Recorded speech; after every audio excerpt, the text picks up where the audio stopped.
اچھا، یاران نکتہ داں اس وقت ہمیں دو گروہوں میں بٹے ہوئے نظر آ رہے ہیں. ایک گروہ کا خیال ہے کہ وہ جو بڑے انکل نے اس دن پریس کانفرنس کی تھی وہ صرف باجی ڈر گئی کے اصول پر مبنی تھی، یعنی دفعہ 91 لگانی تھی، مگر وہ دفعہ 91 نہ ایم پی ایز نے قبول کی، نہ ہی افریدی صاحب نے قبول کی، اور نہ ہی بلاول بھٹو صاحب نے قبول کی، اور نہ ہی جسٹس عتیق شاہ صاحب نے قبول کی، لہٰذا اب کچھ نہیں ہو سکتا.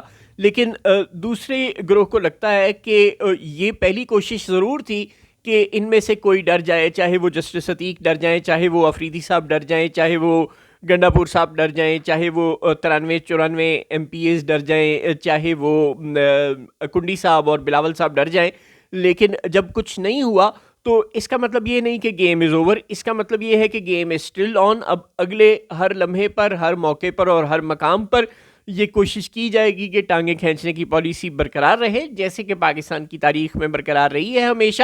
اور جن یاران نکتہ داں کے سامنے وزرائے اعظم کی کرسیاں نہیں ٹکیں، ظاہر ہے ان کے لیے ایک ایسا وزیر اعلیٰ جس نے آج تک صحیح معنوں میں کوئی پبلک آفس ہولڈ نہیں کیا، یعنی آپ کا کچھ مہینے کے لیے صوبائی وزیر رہنا سمجھیں آپ کچھ بھی نہیں رہے.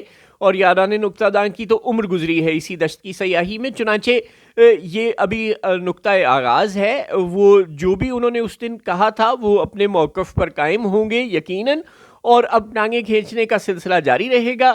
سفر کون کرے گا؟ خیبر پختونخوا کے عوام، پاکستان کے عوام.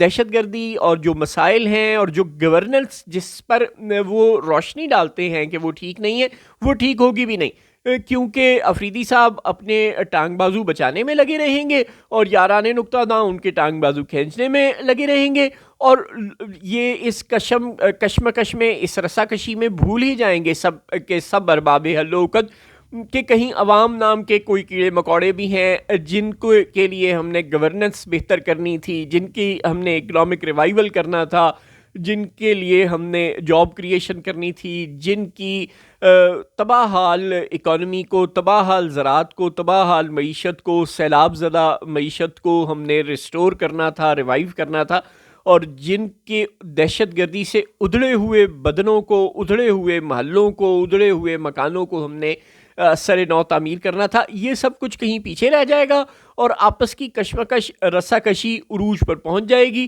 اور یہی ہوتا آیا ہے جب سے پاکستان بنا ہے، یہی ہوتا رہے گا. اور زیادہ سے زیادہ اگر ہم کسی کو خوش کرنے کی کوشش کریں گے تو وہ وہی ہیں جن کو اپنے چھوٹے میاں صاحب سے لوٹ مار کر آئے ہیں، یا وہ ہیں جن کو چھوٹے میاں صاحب اندرون ملک سے لوٹ مارتے ہیں. بس ان دو احباب، ایک بیرون ملک مقیم ہے جن کو سیلوٹ مارنا ہے، اور ایک اندرون ملک مقیم ہے جن کو سیلوٹ مارنا ہے. ان دو کو سیلوٹ مارنے، ان کو خوش کرنے کے علاوہ کسی اور کو خوش کرنے کی چندہ کسی کو ضرورت محسوس نہیں ہوگی.